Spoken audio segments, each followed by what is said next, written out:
انشاءاللہ ولا حول ولا قوة الا باللہ العلی العظیم. اعوذ باللہ السمیع العلیم من الشیطان اللعین الرجیم. بسم اللہ الرحمن الرحیم. الرابع المنادى وهو اسم مدعو بحرف النداء لفظا نحو یا عبد اللہ اے ادعو عبد اللہ، وحرف النداء قائم مقام ادعو، وحروف النداء خمسة یا ویا وحیا وای والحمزة المفتوحة.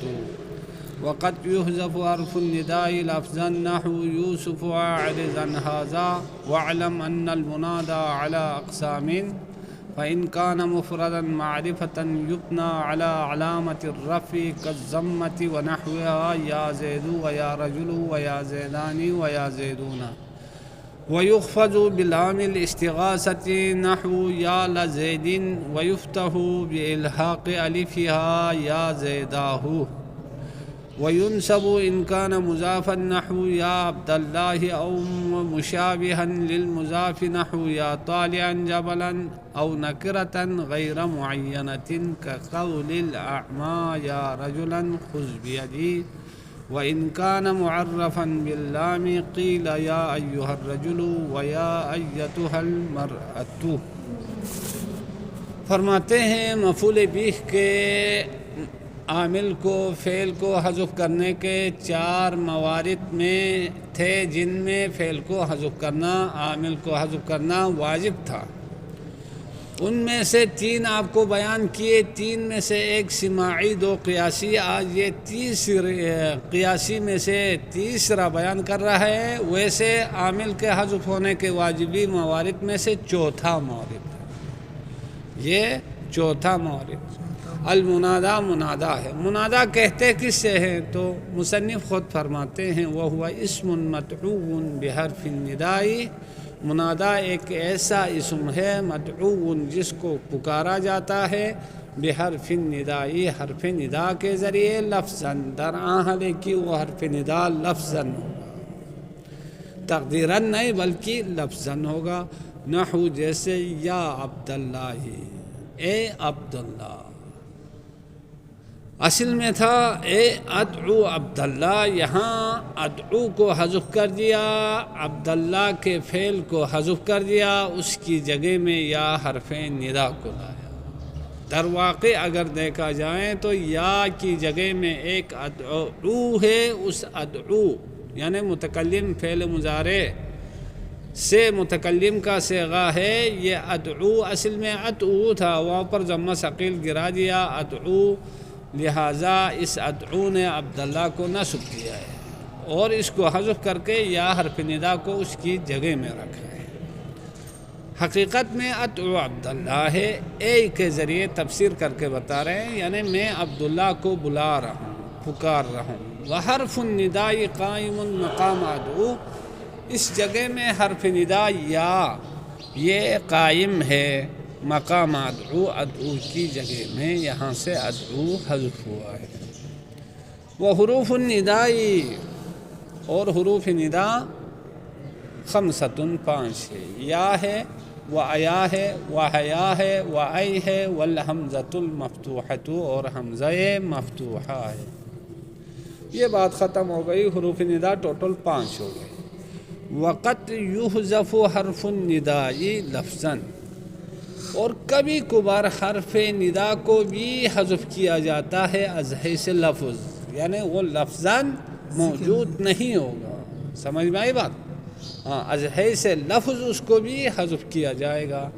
اچھا، اب یہ حذف مضاف ندائی مضاف الیہ، یحذف کا نائب فاعل ہے، چونکہ یحذف کی نسبت حرف کی طرف دی گئی، لہذا حرف نائب فاعل یحذف ہے. لفظاً یہ تمیز ہوگا، نہیں تو حال لے لیں تو پھر ملفوظاً سے ہو کر یہ حال بنے گا حرف ندا سے. نحو جیسے یوسف اعرض عن ھذا، یوسف اس کام سے روگردانی کرو، جس کی طرف وہ بلا رہی ہے اس سے روگردانی کرو، اعراض کرو. اب یوسف کو مبتدا قرار نہیں دے سکتے ہیں. کیوں نہیں قرار دے سکتے؟ اس لیے کہ اعرض انشاء کا خبر واقع ہونا درست نہیں ہے، لہذا اگر ہم یوسف کو مبتدا قرار دے دیں تو انشاء کا خبر واقع ہونا لازم آتا ہے، جو کہ درست نہیں ہے۔ لہٰذا یہاں یہ قرینہ ہے کہ یہاں کوئی حرف ندا محذوف ہے۔ وہ کیا ہے؟ یا یوسف ہے، یا یہاں سے محذوف ہے۔ تو یا حرف ندا یوسف منادا مبنی علی الضم عارض فعل امر اندر ضمیر اس کے لیے فاعل۔ واعلم جان لو ان المنادا علی اقسام، منادا چند قسموں پر مشتمل ہے۔ نمبر 1، فَإِنْ كَانَ مُفْرَدًا مَعْرِفَةً، پس اگر منادا مفرد معرفہ ہو، مفرد بھی ہو معرفہ بھی ہو تو یبنا، ایسے منادا کو مبنی کیا جاتا ہے علی علامت الرفع، رفع کی علامت پر۔ رفع کی علامت کیا ہے؟ ضمہ ہے۔ رفع کی علامت کیا ہے؟ الف ہے۔ رفع کی علامت کیا ہے؟ واو ہے۔ تو ان پر مبنی کیا جاتا ہے کالضمۃ، جیسا کہ رفع کی علامت ضمہ ہے، یعنی ضمے پر مبنی کیا جائے گا۔ ونحوہا، اور ضمہ جیسے جو علامت رفع ہے ان پر مبنی کیا جائے گا، جیسے یا زید۔ اب زیدو میں کیا ہے؟ زید منادا ہے، مفرد معرفہ ہے، یعنی مفرد مقابلے یہاں تثنیہ جمع نہیں ہے، بلکہ مفرد مقابلے کیا ہے؟ مضاف ہے۔ یہاں مفرد سے مقابلے کیا ہے؟ مضاف ہے، تثنیہ جمع نہیں ہے، یاد رکھنا ہے۔ اب دیکھو یا زیدو میں زید کیا ہے؟ مفرد ہے، مضاف نہیں ہے، لہٰذا اس زید کو مبنی کیا گیا، اور معرفہ بھی ہے، کس پر مبنی کیا گیا؟ ضمے پر مبنی کیا گیا۔ وَيَا رَجُلُ، یہ کیا ہے؟ نکرہ غیر مقصودہ ہے، نکرہ غیر مقصودہ، اور یہ بھی کیا ہے؟ مفرد ہے، یعنی مضاف نہیں ہے، لہٰذا اس کو بھی کیا ہے؟ ضمے پہ مبنی کیا گیا۔ اب آ جاؤ ویا زیدانی، یہ بھی مضاف نہیں ہے بلکہ مفرد ہے، لہٰذا کیا ہے؟ زیدانی کو مبنی کیا گیا الف پر۔ ویا زیدونا، اے تینوں زید، یہاں زیدونا کو مبنی کیا گیا، علامت رفع کیا ہو سکتا ہے؟ واو ہو سکتا ہے، واو پر مبنی کیا گیا۔ بات ختم ہو گئی۔ وَيُخْفَضُ بِلَامِ الْاِسْتِغَاثَةِ، اور منادا کو جر دیا جاتا ہے لام استغاثہ کے ذریعے، نحو یا لزید۔ اب کیا ہے؟ یا حرف ندا لام استغاثہ، زیدن منادا اور مجرور ہے، سمجھ میں آئی بات؟ زیدن کیا ہے؟ منادا اور مجرور ہے۔ وَيُفْتَحُ، اور منادا کو فتح دیا جاتا ہے، منادا کے آخر کو بِإِلْحَاقِ الِفِهَا، جب منادا کے ساتھ کیا ہو؟ الف ملحق ہو، الف لگ جائیں، تو پھر اس صورت میں اس کو مبنی علی الفتح کیا جاتا ہے، جیسے یا زیدہ ہو، اے زید، سمجھ میں آئی بات؟ تو یہاں کیا ہے؟ زید کو مبنی علی الفتح کیا گیا ہے، چونکہ اس کے ساتھ الف، الف ہے استغاثہ، اس کے ساتھ کیا ہے؟ ملحق ہونے کی وجہ سے، یعنی الف استغاثہ اس کے ساتھ لگا۔ تو یہ تھا منادا مفرد معرفہ ہونے کی صورت میں اس کو رفع کی علامت پر مبنی کیا جائے گا۔ رفع کی علامت کبھی ضمہ ہے تو کسی مورد میں الف ہے، اور کسی مورد میں واو ہے۔ تثنیہ میں واو ہے، تثنیہ میں الف ہے، جمع میں واو ہے، اور مفرد میں ضمہ ہے۔ وَيُنْصَبُ، اور منادا کو نصب دیا جاتا ہے، کب؟ إِنْ كَانَ الْمُنَادَى مُضَافًا، دیکھا میں نے کہا تھا نا، مفرد مقابلت مضاف ہے، تثنیہ جمع نہیں، یعنی مفرد نہ ہو بلکہ کیا ہو؟ مضاف ہو، منادا مضاف ہو۔ اگر منادا مضاف ہو، نحو جیسے یا عبداللہ، یہاں عبد اضافہ ہے اللہ کی طرف، اللہ کا بندہ، جہاں کی کے آ جائے وہ مضاف الیہ ہوتا ہے، اے اللہ کے بندہ یا اے عبداللہ۔ اب کیا ہے؟ یعنی عبدہ کو یا حرف ندا ہے، عبدہ منادا مضاف، اللہ مضاف الیہ، یہاں منادا کیا ہے؟ منصوب ہے۔ نصب کی علامت کیا ہے؟ دال کے اوپر زبر ہے۔ او مشابہا للمضاف، یا منادا مضاف نہ ہو بلکہ مضاف کے ساتھ شباہت رکھنے والا ہو۔ کس طرح؟ ادھر آپ کو کہا جب تک اللہ کو نہ لائیں عبدہ کا معنی تمام نہیں ہوتا ہے۔ اسی طرح جب تک غلام زیدن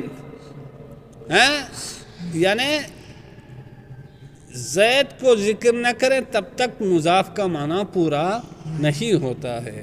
تو شبہ مضاف اسے کہتے ہیں جس طرح مضاف الیہ کے بغیر مضاف کا معنی تمام نہیں ہوتا ہے، اسی طرح کوئی ایسا اسم ہو جو کسی اور اسم کے بغیر اس کا معنی تمام نہ ہو تو اسے کہتے ہیں شبہ مضاف۔ نحو یا طالعا جبلا، اے چڑھنے والے۔ اب کہاں چڑھنے والے؟ معنی نہ تمام ہے جب تک جبلن کو ذکر نہ کریں۔ اے چڑھنے والے کہاں؟ جبلن، پہاڑ پر چڑھنے والے، پہاڑ پر چڑھنے والے۔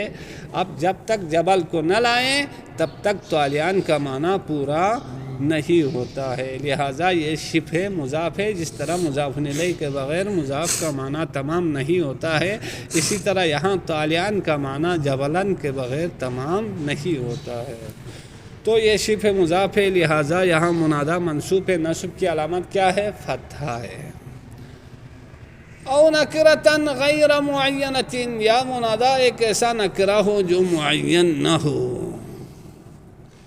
پتہ ہی نہ ہو۔ کقول الاعمى، جیسا کہ آندھے کا کہنا، نابینا کیا کہتا ہے؟ یا رجلا، اے آدمی، خذ بیدی، میرے ہاتھ پکڑو۔ اب پتہ نہیں آدمی ہے، جانور ہے، کیا ہے پتہ نہیں، لیکن وہ کہہ رہے ہیں جیسے اس کو شڑک پڑک کی آواز آتی ہے تو وہ کہتا ہے اے آدمی میرے ہاتھ پکڑو۔ تو یہاں نکرہ غیر مقصودہ ہے، سمجھ میں آئی بات؟ لہٰذا کیا ہے؟ منادا یہاں منصوب ہوگا۔ نصب کی علامت کیا ہے؟ رجلن کے اوپر جو فتح ہے۔ باقی خذ فعل امر ہے، اندر ضمیر اس کے لیے فاعل ہے، با جار یدی مجرور، جار مجرور، یہ مفعول بالواسطہ ہے، یہ مفعول بالواسطہ یعنی مفعول بھی ہے، با باء زائدہ۔ اچھا، وَإِنْ كَانَ مُعَرَّفًا بِاللَّامِ، اور اگر منادا کو معرفہ کیا گیا ہو باللام، الف لام کے ذریعے، تو قیل کہا گیا ہے یا ایھا الرجل، ایک ہا کو، ایھا کو یا ایتھا کو، یا اور الف لام دار اسم کے درمیان کیا لایا جائے گا؟ فاصلہ لایا جائے گا۔ سمجھ میں آئی بات؟ تاکہ دو عادات تعریف جمع نہ ہو جائے۔ یا بھی حرف تعریف ہے، الف لام بھی کیا ہے؟ حرف عادات تعریف میں سے، لہٰذا دو عادات تعریف اکٹھے نہ ہو جائیں۔ اگر منادا مذکر ہو تو ایھا کے ذریعے فاصلہ لائیں گے، اگر منادا مؤنث ہو تو ایتھا کے ذریعے ان دونوں کے درمیان فاصلہ لائیں گے۔ جیسے یا ایھا الرجل، اب یہاں رجل بھی معرفہ، یا بھی معرفہ، لہٰذا ایھا کو درمیان میں فاصلہ لایا گیا۔ اس طرح پڑھتے ہیں۔ اچھا آگے چلو، ویا ایتھا المرأۃ، اے عورت۔ اب کیا ہے؟ یہاں یا بھی معرفہ ہے، مرأہ بھی معرفہ ہے، لہٰذا ان دونوں کے درمیان ایتھا کے ذریعے فاصلہ لایا گیا۔ وصلی اللہ علی محمد وآلہ الطیبین الطاہرین۔ اللہم صلی علی محمد۔